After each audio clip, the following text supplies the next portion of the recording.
Hi friends, welcome to Nischala's kitchen. ఈరోజు నేను మీకు ఒక స్పెషల్ కర్రీని ఇంట్రొడ్యూస్ చేస్తాను. అది వంకాయ మామిడికాయ కూర. నెల్లూరులో అన్ని ఫంక్షన్స్‌లో ఇది ఉండి తీరాల్సిందే.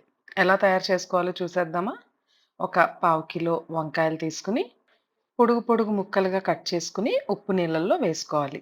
పావు కిలో వంకాయలకి నేనిక్కడ ఒక మామిడికాయ, 2 ఉల్లిపాయలు, 2 టమాటోలను తీసుకున్నాను. వాటిల్ని కూడా పెద్ద పెద్ద ముక్కలుగా కట్ చేసుకొని రెడీగా ఉంచుకోవాలి. మామిడికాయ టెంకని పడేయకండి. దీనికోసం ఇంట్లో అందరూ ఫైట్ చేసుకుంటారు.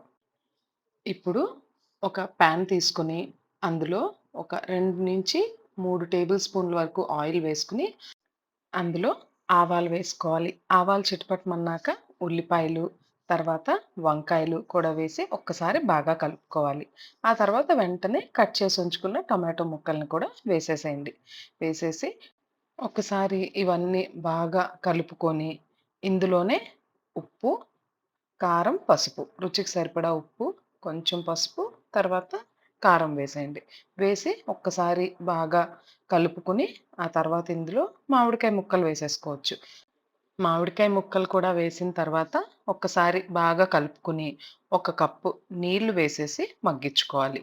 నీళ్లు వేసిన తర్వాత మూత పెట్టి స్టవ్‌ని కొంచెం ఫ్లేమ్‌ని అడ్జస్ట్ చేసుకుంటూ, కలుపుకుంటూ ఉడికించుకోవాలి. చూడండి, ఇలా మూత పెట్టుకుని అప్పుడప్పుడు మూత తెరిసి చూసుకుంటూ కుక్ చేసుకోవాలి. దీన్ని కుక్కర్‌లో కూడా చేసుకోవచ్చు. ఇందాక నీళ్లు వేసాం కదా! నీళ్లు వేసిన తర్వాత దీన్ని కుక్కర్‌లోకి షిఫ్ట్ చేసి ఒక 2 విజిల్స్ రానిచ్చినా సరిపోతుంది. ఆర్ ఎల్స్ ఇలా డైరెక్ట్‌గా అయినా కుక్ చేసుకోవచ్చు. అంతేనండి. మన నెల్లూరు స్పెషల్ వంకాయ మామిడికాయ కూర రెడీ అయిపోయింది. ఈ టేస్ట్ మీకు కొంచెం కొత్తగానే అనిపించొచ్చు. కానీ ఒక్కసారి ట్రై చేయండి. రిపీటెడ్‌గా మీరు దీన్ని చేస్తూనే ఉంటారు. వేడి వేడి అన్నంలో వంకాయ మామిడికాయ కూరేసుకొని తింటే చాలా టేస్టీగా ఉంటుంది.